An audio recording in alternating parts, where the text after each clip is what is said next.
Well, hey there, everybody. It's Michael Osinski. And it's Tyler Esselman. And you are listening to This One Goes to 11. This One Goes to 11, our podcast where we invite someone on each week to make their case for what they believe is a perfect album. So perfect that 10 out of 10 just isn't good enough. Continues to not be sorry. We got a really great episode for you this week. We want to jump right into it. It's a little bit longer than some of our previous episodes this season, but all worth it. Who are we talking to, Tyler? We are talking to my friend, Matt Risby. Matt has been many things over the years to varying degrees of success. After leaving a terrible university with a subpar degree in film studies and history of art, he scratched around for years trying to be a filmmaker, playwright, and novelist before realizing he wasn't much good at any of those things. Despite working on some cool TV shows and films with actors who would go on to be nominated for Academy Awards, he chose a life of inner peace, becoming a baker, then chef, and now librarian, enjoys nothing more than hanging out with his wife and dog in the north of England. Having thought he was done with creative endeavors, he recently found a second life with his niche YouTube channel, The Bad Spot, where he plays tabletop role-playing games by himself. Weirdly, this has been the most popular creative thing he's ever done, and he wishes he realized earlier that talking to himself on the internet would be so rewarding. He also co-hosts the Dead Dove podcast, which started out a bit where he was trying to understand why people enjoy fan fiction, and ended up with him discovering he can write serviceable Lord of the Rings erotica. It has been a journey. I mean, if this bio which he provided us, is any indication, Matt is a great guy and so interesting, so thoughtful, so fun. Let's not belabor the point anymore. Let's just get right to the episode, shall we? Let's go right to it. Our first international guest, y'all. Enjoy.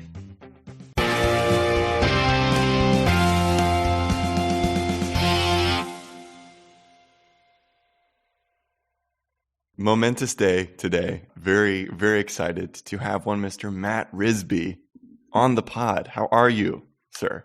I am well and very excited to be here. Very much indeed. I've been plowing my way through your back catalogue, all the ones that I'd missed. I used to, when I listened to the show to start out with, I mainly, if I didn't know the album, I didn't listen to it.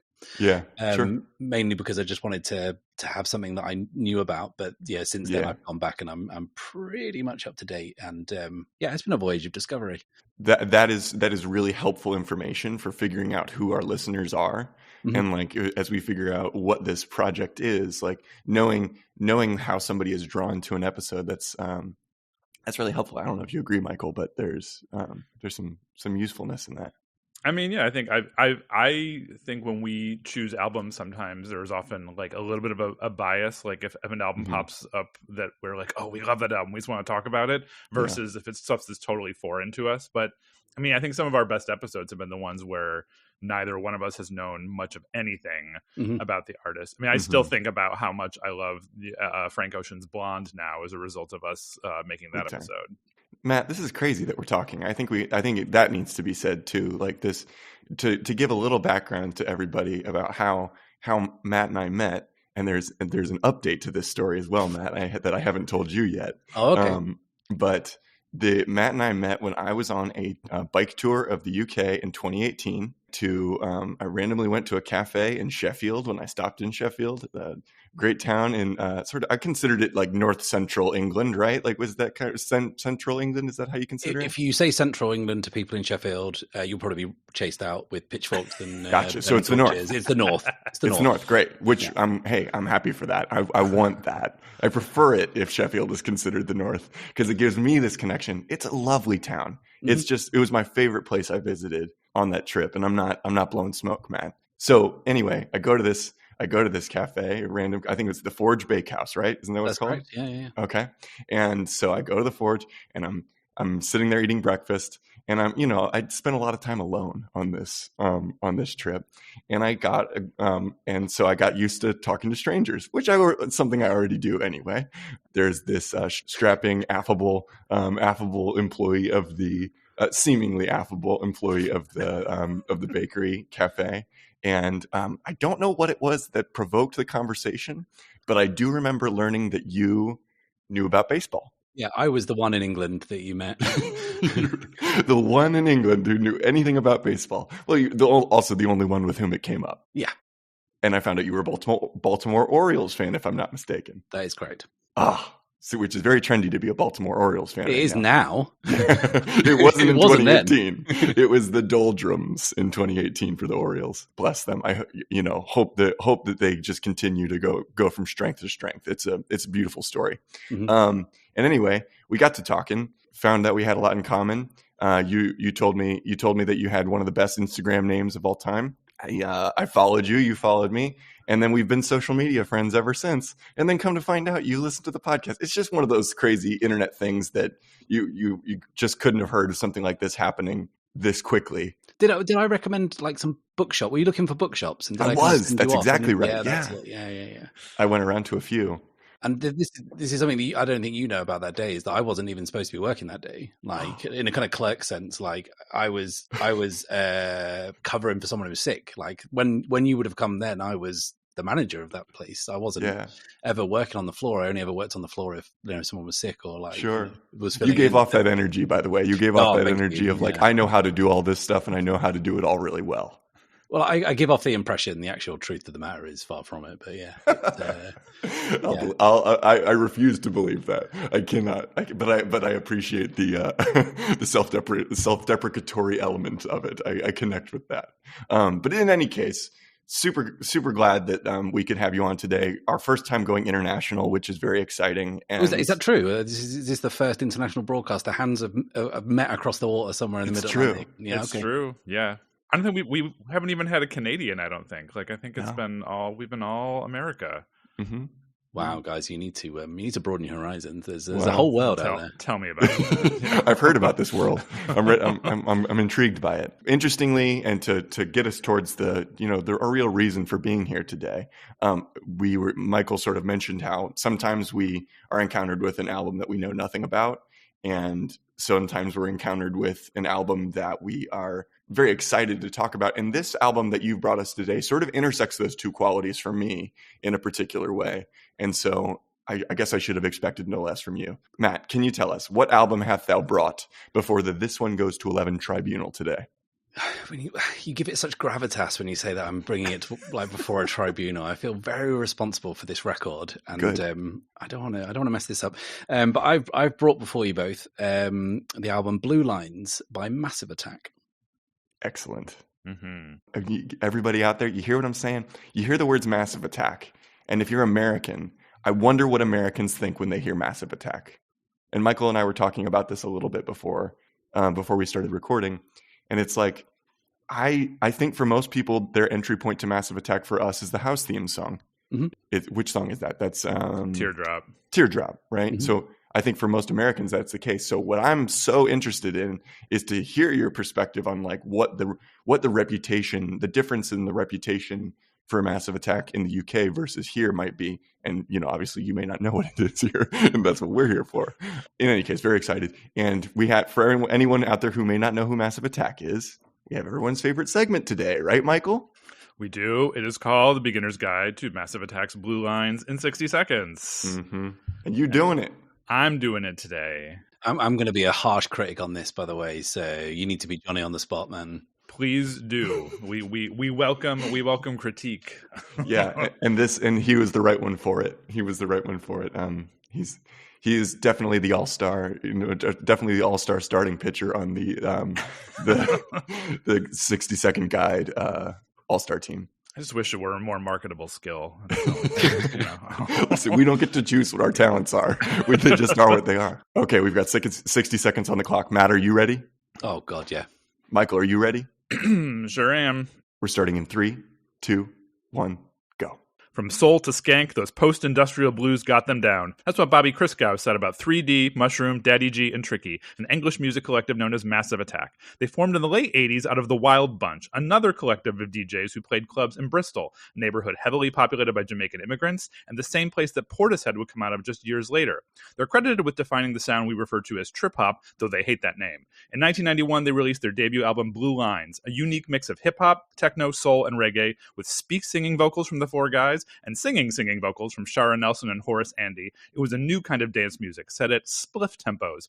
What we were trying to do, Daddy G said, was create dance music for the head rather than the feet. To this day, it is considered one of the greatest albums of the 90s, and though they would experience their share of drama over the years, and they haven't released an album since 2010, they remain committed to progressive causes. And in 2020, they released an unstreamable EP, Utopia, calling for action on climate change, tax havens, and universal basic income. That's Massive Attack. Dang. Cool, at the buzzer. Ah, wow. You ring every single millisecond out of these things, Michael. What the heck? It's all the number of characters in the Google Doc. That's all it is. It's really just math. Jeez. Okay. Well, I'm gonna give you a well done right off the bat. But Matt, it's not for me to say how Michael did on that. How would you rate his job of summarizing this band and this album in 60 seconds? It was an excellent summation that covered an awful lot of not only who they are and the context of how they ended up doing what they do. So yeah, fair play. 60 seconds, getting that in. Excellent work. If I was to give you a score, I'd give you 6, but I wouldn't tell you what it was out of. That's perfect. Okay, 6 points. Yeah, 6 points on the board. But 6 points out of Michael's. 3 that's what, like 200% good? Yeah, could be. Yeah. Man. If I'm ever 200% good at something, I'm going to be happy. That's that's goals, as the kids say. I don't even know if the kids still say that, but I don't think they do. Goals. I don't think they do. It can be fire, though. I think they still say fire. Oh God, I hope so. Matt, before we dive into this artist and album, we do like to ask our guests a much bigger question. What's your relationship with music, past and present, writ large? You might be sorry you asked this. Because I had to make fairly extensive notes, because this question that you sent me and asked me actually prompted something, and I didn't expect that to happen. And what it prompted was a period of deep reflection and a profound realization about myself and my relationship to music, right? When I got asked, when you got invited on, I knew this segment would come up, and I thought, well, I could just talk about what I think my relationship to music is. That I could have said that I grew up listening to in the 90s, in the late 1900s, which was when I was getting into music. Right. And I could say that, like, I got into the Britpop era and the kind of cool Britannia era, even though that makes me want to die inside now hearing that phrase. And then I went to university and I discovered live music because the town where I grew up was a cultural black hole. Yeah. What town was that again? So I grew up in a town called Ipswich, which is in a county called Suffolk, and Ed Sheeran's from there, if you want some kind of idea. Gotcha. But there's literally nothing going on, and yeah, it's not quite it's not a hopping cultural metropolis. It's nice, but after half an hour, I want to come home. So yeah, I'm familiar with the type. I could say that, like, leaving home, going to university, discovering lots of new music and broadening my tastes to what they are now is, that could have been my journey through music, but it actually wasn't, because when I went back and when I looked at the albums that I was going to pick, I do apologize. Did I send you 11 albums? You told me not to. It was a lot. Yeah. But we don't mind that. We don't mind that. No. Oh, right. Okay. Because, like, I was really struggling to get my shortlist down, and I was talking to my wife and I was like, I can't get this down to like 3 or 4 albums. And she was like, are they going to call the police if you send 10? And I was like, well, probably not. No. In her typical blunt northern way. So the albums pretty much, to a record that I sent you, all had something in common, and they were that I discovered all of them during the period that I left home and went to university, and I thought I was broadening my musical tastes. But actually what I realized is that I was absolutely a late bloomer with regards to music. And what I thought was me being into music between the ages of, I'd say, 15 and 27 was actually me being, and this is where I'm going to say, you might be sorry you asked this question. I was actually emotionally unable to connect to music. And I think that, and I'll explain that, right? Because what actually happened was, when I was younger, I was actually really into kind of quite empty music, quite meaningless music. And the amount that I liked the band Oasis is deeply embarrassing, right? Because I mean, they've written some good guitar, like, you know, they've written a couple of good guitar pop albums.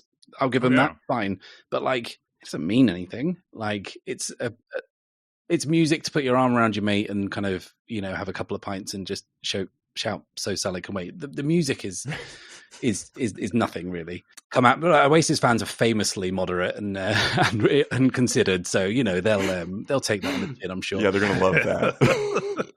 I liked that type of music so much that I outwardly rejected anything that was thoughtful or reflective. Then I went to university and I started meeting a whole bunch of new people and, you know, having my ideas challenged as someone from a small town and kind of, you know, meeting people from all over the country and all over the world and, you know, getting their musical tastes kind of foisted upon me. And then I started to get into music criticism as well, as like reading music criticism. And this was in the days before the World Wide Web, if you can imagine such a thing. So it was print magazines, you know, like Q, Select, Melody Maker, Enemy, all these things. What I actually realized was that thinking about this now, that my tastes weren't broadening. I was just stapling other people's tastes onto mine. I was just meeting people who I thought were cool. They liked records, or I was reading music magazines and seeing, hey, this is the top 500 albums of all time, and just going, right, okay, I'll just take those. And I went and kind of bought everything wholesale and was just like, yeah, this is my taste in music now. And like looking back at the albums that I picked, that I sent you, stuff like, you know, Grace, the band, 69 Love Songs, Either Or, Aquemini, all albums that I bought throughout that period, and actually realized I never understood any of it, and I never actually connected with any of it. I just owned it because I thought people thought it was good. Now, wind forward to the year 2008, and I am having my first midlife crisis.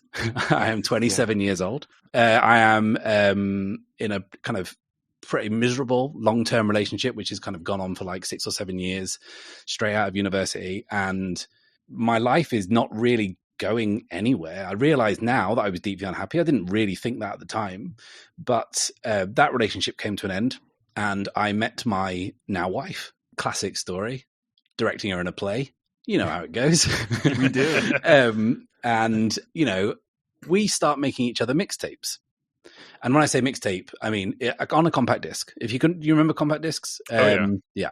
It almost felt like I was discovering a lot of music for the first time. And I was delving into this huge CD collection I had, making these mixtapes, sharing them, getting music back in return at the same time of kind of having my eyes opened and being in love and all this kind of amazing feeling. And they realized that my life has almost just started in a sense. And I went back and started doing hobbies that I thought I'd left behind and started kind of getting back into nerd stuff, which is like something I was just kind of embarrassed by beforehand, but realized that that's stuff that makes me like truly happy. I became more creative. I was, you know, writing plays, writing short stories, you know, making films, just like truly kind of like arriving again, I suppose, starting my life again. And then that developed because me, my wife, and my cousin Joe, who is a kind of pseudo music journalist, he would be a great guest for this podcast, by the way. Shout out to Joe. He lives in Australia, so, you know, that's another country you can tick off. And we invented a game that we called Mixtape Bingo, which was you would make a mixtape for someone on a compact disc. You would make the artwork yourself. You would give it a track listing, but you would leave the artists off. So you sent someone through the postal service, if you remember what that is, and you would receive. You receive one of these CDs, and you listen to it, not knowing who any of the artists are. You might recognize some of the song titles, and sometimes you deliberately throw a cover version in there to throw people. And the idea was they give it a listen. In a week, they send you back their guesses of who they were, and then you score them out of 15 or whatever, you know, how many tracks were on the album. And at one point, I think I had like 20 games of this going on with people all over the world, just like sending them out and receiving them in the post. And again, I was just having this huge influx of music. And because of the way that we framed this mixtape bingo game, listening completely without prejudice, right? You're not like, oh, I don't like this band. And you'd always find yourself as well doing like, you know, being hoisted by your own petard when you guessed, you were like, I don't know who this person is, but they certainly think they're Bonnie Prince Billy, and then someone would say, yeah, that's Bonnie Prince Billy. Good guess. Yeah. And yeah, so I just had this huge influx, and it was then that I started realizing that all this music that I'd accrued over the time that I'd just been collecting for no reason. I wasn't buying it and listening to it because I liked it or connected with it. I was just having it. It was just owning it, and owning it for me at that time in my life was enough to say, well, you know, I just own all these great records. I must have a good taste in music. But actually I didn't really appreciate it until then. And I realized that now, and when I picked Blue Lines and put it on this list, it was one of those albums, and I was like, actually, why do I like this record? And I had to then just go through all this stuff that I've just bored you with, and kind of say that, like, I now realize that I didn't actually get music until then. And the reason that I picked Blue Lines as one of these albums, so that is a perfect illustration of my musical taste now compared to what I thought was my musical taste then. But that was just buying albums and putting them in a drawer. There you go. Sorry about that. Oh my goodness. Okay, well, that's such a beautiful, honest, and I think more people probably have that experience than we realize, where it takes a later in life connection for them to be open, like cracked open again in like a sort of almost spiritual kind of creative sense. So 3 million points for being a musical late bloomer. 30 million. I'll make it 30 million points. The old the times 10 multiplier. I like that. Thank you.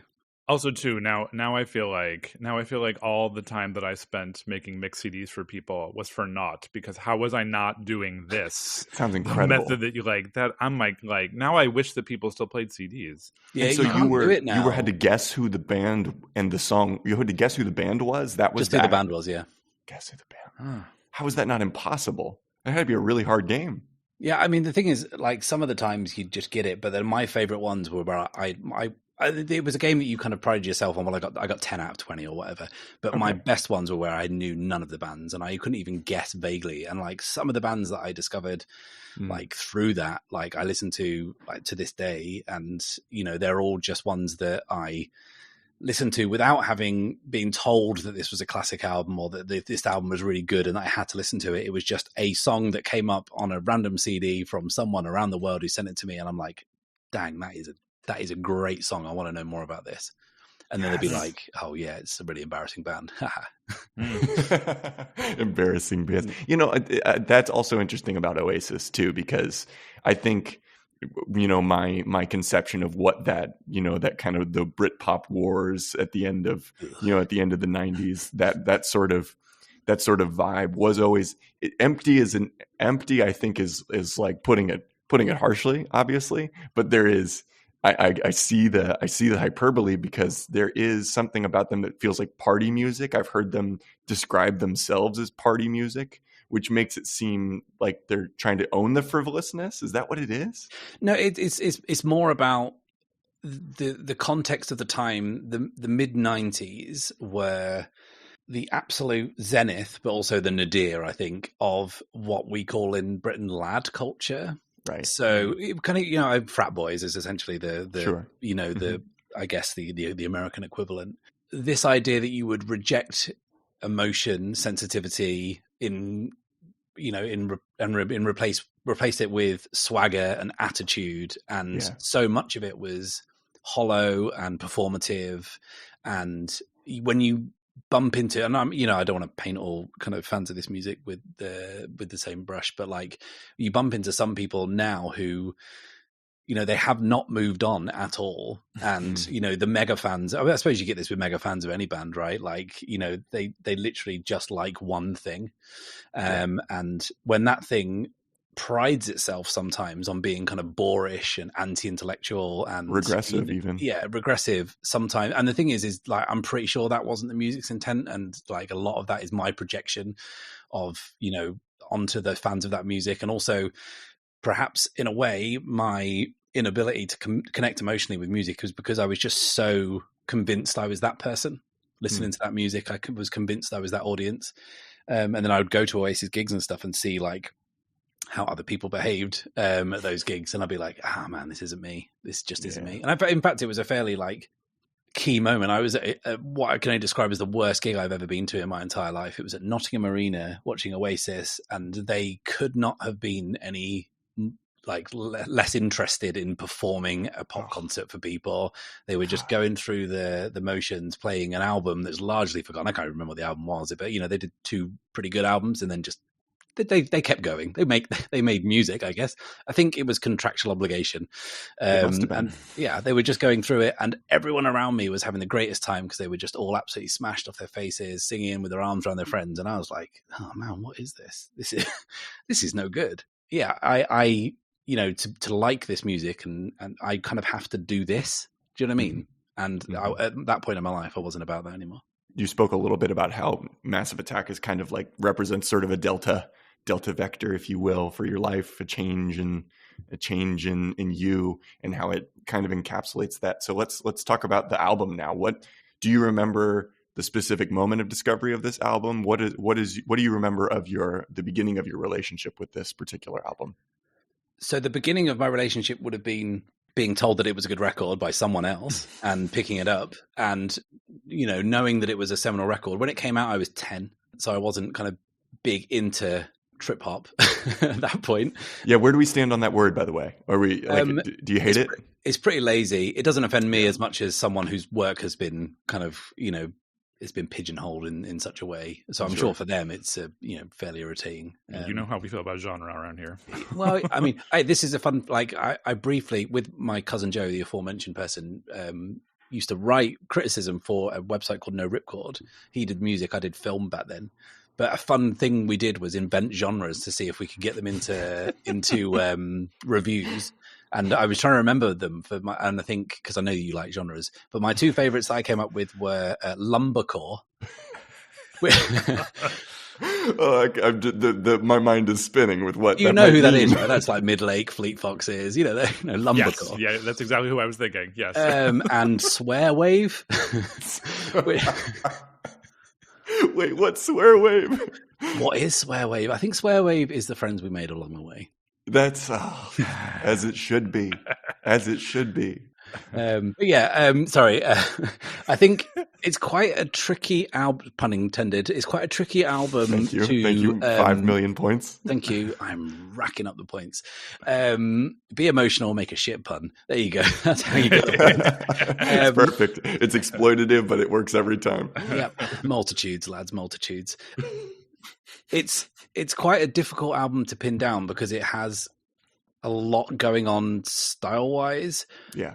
It's a dance record, but no one's dancing to this, right? It won, I think when really. It came out, it was winning awards for best dance album.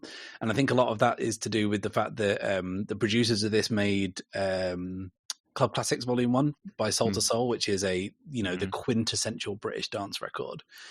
This came out context, time wise. This came out at the very height of rave ecstasy culture, the moral panic in the UK about ecstasy, and it's terrorizing influence on our nation's youth, right? Yeah. And the music around that time was this kind of high RPM, euphoric music, and this is not high RPM. This is not euphoric music. No. This is kind of creepy, paranoid, but then at the same time upbeat kind of dub. It's got weird skeezy jazz phrasing in it. It's such a strange record, but then it doesn't sound like, you don't listen to it and go, oh, this is weird. It's like people who like in the UK, Bohemian Rhapsody by Queen is always voted the number 1 song of all time. That is one of the weirdest songs I have ever heard. It is weird. No one ever thinks about it as being a weird song. They just, it doesn't structurally, musically, everything is strange about it. But yet it's the nation of unimaginative, alcohol-dependent, repressed racists love this song. Sorry, that's the UK, by the way. Okay, wait, hold on. That was unimaginative, alcohol-dependent. I think probably repressed is in there somewhere. There you go. Alcohol dependent. Yeah, that was it. Unimaginative, alcohol dependent, repressed. racists. Yeah, there you go. 30,000 points. I am available for the UK Tourist Board. Don't come to Britain. It's awful. Don't worry about it. But at least the weather's dreadful. Right. At least there's that. God, what were we saying? Sorry. We were talking about, so why it's funny that Bohemian Rhapsody is the song that is voted the best song of all time in that context. Yeah. So Blue Lines by Massive Attack has, a huge range of influences and textures. And I consider it, like, it's weird to say that, like, I consider it a modern record. Mm. And it's 33 years old, which is weird. That's like being in 91 when this came out, thinking back to 1958 and saying, oh, that Big Bopper record is pretty modern, right? That's kind of hopping, right? Right. It's weird to think, but like it's a modern record in the sense that it's like uses samples and like drum loops and like modern instrumentation. And it still sounds kind of modern. Like the sound is of the time. It definitely sounds like a 90s thing. And we'll get to that when we talk about the standout track, I'm pretty sure. And it's also distinctly British as an album. Like, really? I don't know whether or not you guys would have picked up on this, but quite how strange it is to hear people singing, but even in 1991 especially, and rapping in regional accents. So Bristol, Massive Attack from Bristol, right? Which is did you get down to Bristol, Tyler, when you were here? I didn't, but I had known that there was a scene there. So I was familiar that it was a place of note musically. Bristol is a trip. It's a great town. It's awesome. Always had like something happening. It's got a really vibrant art scene. Yeah. But it's got a strange atmosphere. It's one of the most laid back places you'll go. But people from Bristol absolutely don't take any shit. And like, there's always something on the verge of like popping off. When the Black Lives Matter protests were kind of like, sweeping the world back in 2020 or 2021? 2020. Like Bristol, which is a harbour town, right? Therefore built with slave money, right? Yeah. And like lots of stuff in Bristol is named after a famous guy called Edward Colston, who was a famous slave trader. There's a big statue of him in the kind of the center of Bristol. That statue is now at the bottom of Bristol Harbour because they yeeted that into the sea. And 20,000 more points. And one of the main music performance venues in Bristol is called the Colston Hall. And Massive Attack famously refused to play there, and now it is. I think it got renamed a while ago, but like definitely now it's renamed, right? Yeah. So Bristol has this kind of like laid back but quite abrasive kind of scene. You go there, when you go somewhere, you're like, this is cool, but there's also a bit of an edge. Yeah, Bristol is kind of like that, and that whole carnival / sound system scene that Massive Attack come out of the kind of that's the result of the fact that Bristol got a huge kind of Caribbean community. It's got a lot of that carnival scene. Also had bumped up against kind of like local policing, and Bristol was a place of kind of rioting when there was kind of police brutality back in the kind of early 80s. So it's always been a place that's had a really strong identity and like been distinctly British. So to hear people and the Bristol accent, right? You colonials, right? I need to tell you, like the nearest you'll get to like a Bristol accent is Samwise Gamgee in the Lord of the Rings films. Yeah, that is like a generic West Country, because Bristol's in the West, in an area of the country called the West Country. It's quite imaginative, and that is kind of like a generic version of that accent. The Bristol accent is like that, but more specific. Yeah, it is not. If you can imagine Samwise Gamgee, listeners at home, do you think you'd ever imagine him like dropping a verse? Well, you probably wouldn't. But to hear like Tricky rhyming stuff with cocoa is it's just like that's jarring, and would have been jarring to me then. Yeah, and is still kind of jarring now. It's weird that like when Beyonce headlined Glastonbury, she pulled Tricky up as a guest, and he did a song with her. Because Glastonbury is just down the road from Bristol, and she knows what she's doing, doesn't she, Beyonce? She does.